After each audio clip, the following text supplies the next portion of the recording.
We've been taking a look at safety in Youngstown for the past couple of days, and tonight we'll look into the city's housing. WKBN Community Affairs Director Dee Crawford has part 3 of her in-depth conversation with Mayor Tito Brown.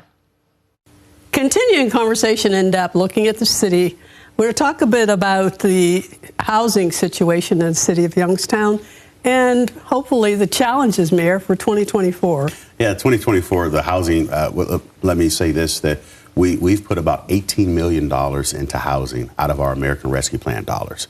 That's from our roofing program, our incentive to improve your home. Landlord, we've even put money to help landlords because at the end of the day, we want to make sure those who are living in the home, they want to stay in the home, that we can keep them there, but also that it's a quality home. You know, so we were talking about, someone said, well, why would you give landlords the money? It's the landlord's property, but it's the tenants where they're living at to make it, conducive and a good, clean place to live. And I think when we look at our roofing program, when we said if that's the one thing that's keeping mom or grandma from not saying, I can't handle this home and I got to move out, those are the things that we said, well, let's eliminate that issue. So we've been able to do that. We're seeing great success with that. We're thinking that other companies and organizations are going to start saying, hey, we can help you with that as well. So we're going to leverage those pieces. The bigger piece that we want to find is those that are unhoused. And ironically enough, people call it, say, homeless or unhoused. There are a lot of seniors who are at a point of saying, either I move out of this home because I can't afford it, or I can get these repairs done. So we're focusing on that. And in our congregate settings, we're finding more of our congregate settings as a challenge because we have corporations who own the property and they're looking to get their monies in, but maximum out. So we want to start focusing on some of their issues as well.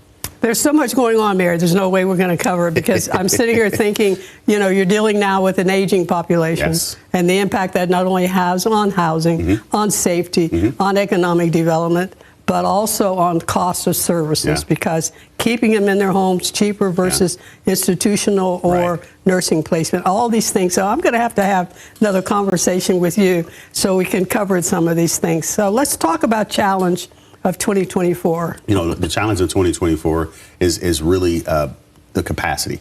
We've had some changes in our law department. We're finding more and more that in the legal society that we've got a lot of questionable issues. When the city, when we operate on, we see things that need to happen, we go in and take care of it. And now we're finding that in the society anymore, we've got to kind of be more proactive in doing so. And as we're being proactive, we got to make sure it makes sense for the citizens. And at the end of the day, our challenge is to make sure we focus on, I say, my babies to my boomers. Our infant mortality numbers are still going up, as well as we got to find somewhere for our senior citizens to congregate. So those are my focus. Those are my babies and my boomers. Well, I see the yo on there, and that speaks to me personally. We're all residents of the city of Youngstown. We need to do our part to make sure that the quality of life in our community is what it needs and can and should be. I'm Dee Crawford, Community Affairs Director, WKBN.